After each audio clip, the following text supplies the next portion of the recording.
तो hello dear friends, कैसे हो आप सभी। आपके लिए लेके आ चुका हूँ हरियाणा बोर्ड क्लास 10th के लिए जो केस प्रकरण अधिनियम जो क्वेश्चन है। आपके बार 3 क्वेश्चन मिलेंगे आपको, 4 नंबर के और 12 नंबर रहेंगे। तो आप ये वीडियो देख लेते हो जितने हमारे यूट्यूब चैनल पे है, तो आप इन वीडियो को देखकर अपने 12 नंबर कन्फर्म कर सकते हैं और आपको आइडियाज़ हो जाएगा एग्जाम में किस तरीके से क्वेश्चन पूछे जाएंगे। तो नेक्स्ट क्वेश्चन हम देख लेते हैं, हमारा क्या रहेगा।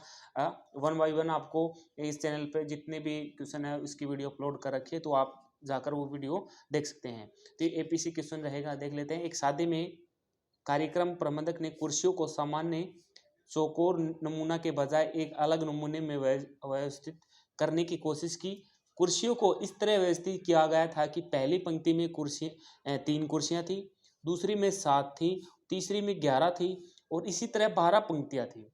मतलब क्या दे रखा है बेटा, देखो अच्छे से समझो। पहले में क्या दे रखे भाई, ये 3 कुर्सियां हैं, ठीक है। दूसरे में बोला था भाई 7 कुर्सियां हैं, मतलब ये क्या हो गई, आपके पहले पंक्ति हो गई, ठीक है, पहले पंक्ति होगी ये। अब ये बोला था दूसरी में कितनी दे रखी है, 7 दे रखी है उन्होंने। कितनी दे रखी है, 7, तो ये 7 होगी।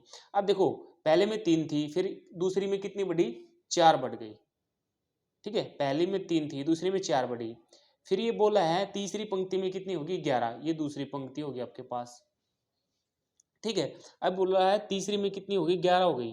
मतलब फिर कितनी बढ़ी, देखो यहाँ भी 4 बढ़ी और यहाँ भी 4 बढ़ी, ठीक है। 3 से कितनी हो गई थी, 7 हो गई थी ना, 4 बढ़ी थी। अब ऐसे 7 से फिर 11 बजाएगा तो कितनी बढ़ेगी, 4। तो ये बोला रखा है कि इसी तरह 12 पंक्तियां हैं, तो पंक्तियों की व्यवस्थित की गई है, मतलब 12 पंक्तियां। तो दिए गए प्रश्नों का आपको उत्तर देना है। ये बोला रखा है 7वीं पंक्ति में कुल कितनी कुर्सियां हैं। देखो पहली में आपको पता 3 है, दूसरी में 7 है, चौथी में तीसरी में 11 है। तो इसी तरीके से आपको 7वीं पंक्ति में बताना है। ऐसे नहीं निकालना इसी तरीके से निकाल दो, नहीं, आपको जो क्वेश्चन आपके एपी बेस्ड उस पर निकालना है।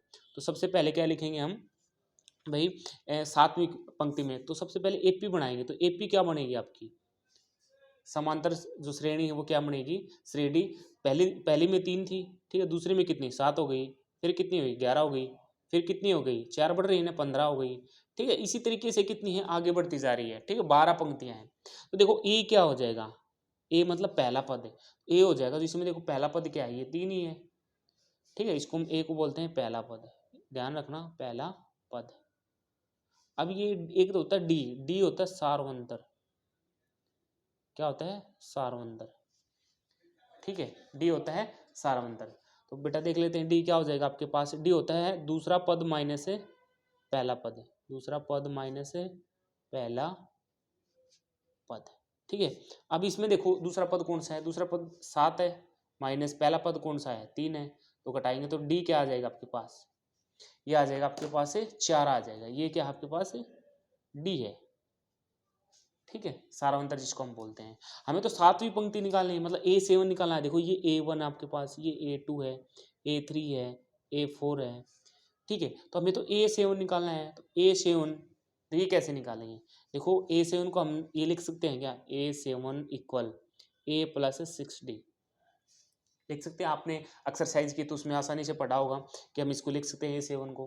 तो A7 निकालना, हमें 7वीं पंक्ति निकालनी है। ए की वैल्यू हमारे पास कितनी है, देखो ए की वैल्यू 3 है, प्लस में 6, डी की वैल्यू कितनी है हमारे पास, 4 है, इक्वल 3 प्लस में 6 चौके कितना होता है, 24 है। कितना होगा भाई, 7वीं पंक्ति में 27 क्या है, कुर्सियां हैं। कितनी है, 27 कुर्सियां हैं, आपको यही बताना था, ठीक है। लिख देना 7वीं पंक्ति में, 7वीं पंक्ति में 24 कुर्सियां हैं, ठीक है। ये हो जाएगा। अब बेटा क्या करना है, दूसरा पार्ट देख लो। ये दे रखा है किस पंक्ति में 19 कुर्सियां हैं। तो आपको ये बतानी है किस पंक्ति में 19 कुर्सियां हैं। तो देखो 19 के लिए आपको किस तरीके से निकालेंगे भाई, 19 कुर्सियां हैं तो इसके लिए तो हमें ये बता दिया भाई, अन्न आपके पास कितना है, अन्न आपके पास 19 है। तो कौन सी पंक्ति में होगी, तो आपके पास एक अन्न का फॉर्मूला होता है A+N-1 और D, ठीक है। सॉरी ए एन नहीं, ये ए एन है। मतलब आपको ए एन दे दिया भैया, आंसर दे दिया कि 19 है, तो आपको वो निकालना है। इसमें से अन्न निकालना है, तो कौन सी पंक्ति में, अन्न क्या होता है, नंबर ऑफ पंक्ति कौन सी इसमें, तो ए एन का फॉर्मूला क्या होता है ये, तो ए एन किसके बराबर 19 बराबर ए कितना है भाई, ए निकाला था अभी 3 है प्लस अन माइनस 1। आपको अन क्यों नहीं रखा, अन तो हमारे पास आपको निकालना है, पंक्ति डी कितना है 4 है आपके पास, तो 19 बराबर है, ठीक है। 19 बराबर क्या आ जाएगा, देखो प्लस का 3 है, इस साइड आ जाएगा, क्या हो जाएगा माइनस का हो जाएगा ना, क्या हो जाएगा, किसका हो जाएगा, ये माइनस का हो जाएगा, ठीक है। तो हम माइनस का कर देंगे इसको, माइनस का 3 कर दिया बराबर है अन माइनस 1 और डी 4 बचा, 19 में से 3 जाएंगे कितना बचेगा 16 बराबर है अन माइनस 1। अब ये देखो 4 इसके गुणा में है तो नीचे आ जाएगा, क्या हो जाएगा भाग में हो जाएगा, 4 से 4 काट दो, सॉरी 16 को काट दो 4 से, ठीक है, 4 को 16, तो अन माइनस 1 किसके बराबर 4 के, अन की वैल्यू किसके बराबर आ जाएगी, देखो अन माइनस का एक उस साइड जाए क्या हो जाएगा प्लस का, तो ये क्या आ जाएगा अन की वैल्यू क्या आ जाएगी भाई, पांचवी पंक्ति में कितनी होंगी 19 कुर्सियां होंगी, ठीक है, पांचवी पंक्ति में कितनी होंगी 19 कुर्सियां। चलो तीसरा पार्ट देख लेते हैं, यदि कार्यक्रम प्रबंधक नमूने में 2 और पंक्तियां जोड़ना चाहे, देखो पहले कितनी पंक्तियां थी यहाँ से लेकर, मतलब 1 से लेकर 12 पंक्ति थी, ठीक है, कितनी थी 12 पंक्तियां थी, ठीक है। अब बोला है 2 और जोड़ दी जाए, 2 और कौन सी जोड़ेगा 13 नंबर की पंक्ति जोड़ेगा, और कितनी जोड़ेगा कौन कौन सी जोड़ेगा 14 नंबर की पंक्ति जोड़ेगा, यही तो जोड़ेगा 2, ठीक है। तो कितनी कुर्सियों की आवश्यकता और होगी, मतलब भाई कितनी कुर्सियां और लेके आनी पड़ेगी उसको, तो देखो भाई सबसे पहले मैं यही बता देता हूँ आपको, भाई कौन कौन सी ये बोला है कि जी 13वीं और 14वीं वो जोड़ रहा है, पंक्तियां जोड़ रहे हैं, तो पंक्तियां जोड़ रहा है मतलब A13, भाई A13 टर्म लेके आ रहा है, ठीक है, प्लस में कौन सी लेके आ रहा है A14 लेके आ रहा है, ठीक है।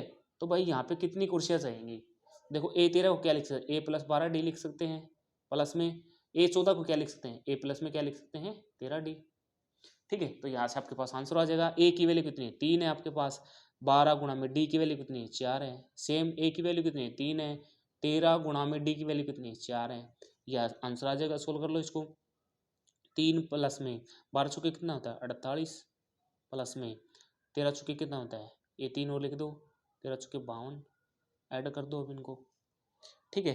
तो समथिंग ऐड करेंगे तो 48 और 52 100, 3 और 3 6, मतलब 106, इतनी कुर्सियां और लेके आनी पड़ेंगी, तब 13वीं और 14वीं जो पंक्ति है उसमें क्या होगा फुलफिल हो जाएगी, ठीक है। अब आ जाता है इसका अथवा का, अथवा को और देख लेते हैं कि भाई 12वीं पंक्ति में कितनी कुर्सियां हैं, तो आपको क्या बतानी है 12वीं पंक्ति में बेटा कुर्सियां बतानी है, तो आसानी से हम निकाल देंगे 12वीं पंक्ति में कितनी कुर्सियां हैं, तो मैं यहाँ पे सेपरेट यहीं पे करके आपको दिखा देता हूँ, ये बोला है अथवाड़ा, अथवा का पार्ट है, ये बोला 12वीं पंक्ति में, 12वीं पंक्ति में 12वीं पंक्ति में पूछा ना 12वीं पंक्ति में कितनी कुर्सियां हैं, ठीक है।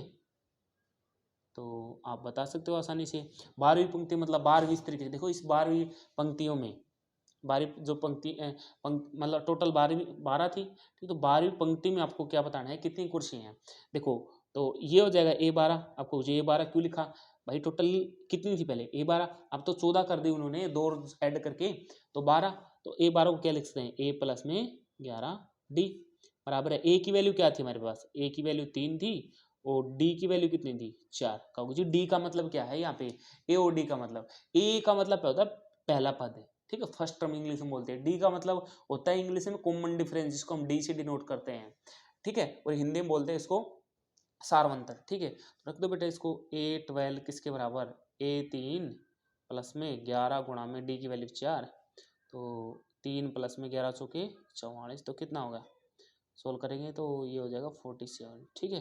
भाई 12वीं पंक्ति में कितनी कुर्सियां थी 47 कुर्सियां थी, ठीक है बेटा। तो ये आपका क्वेश्चन हो गया, आप देख सकते हो, स्क्रीनशॉट भी ले सकते हो, ठीक। आपके एग्जाम में यहाँ से 12 नंबर आपको देखने को मिलेंगे, इस वीडियो से नहीं बोल रहा मैं, जितनी वीडियो डाला कि एक एक क्वेश्चन की यहाँ से आपको जरूर फायदा होगा। वीडियो पसंद आए वीडियो को लाइक व शेयर जरूर करें, और जो हमारा एजुकेशन विलेज ऐप है यहाँ से आप इसको डाउनलोड कर डाउनलोड करना है, कहाँ से प्ले स्टोर से, और देन आपको क्या करना है आपके नंबर इसमें डालने हैं, देन आपको यहाँ से फ्री में क्या कर सकते हो PDF डाउनलोड कर सकते हो, ठीक है, जितने भी पेपर हैं, और टेस्ट दे सकते हो, मेन इसमें क्या है टेस्ट, फ्री टेस्ट मिलेंगे आपको, ठीक है, कोई पैसा नहीं लिया जाएगा इसमें से।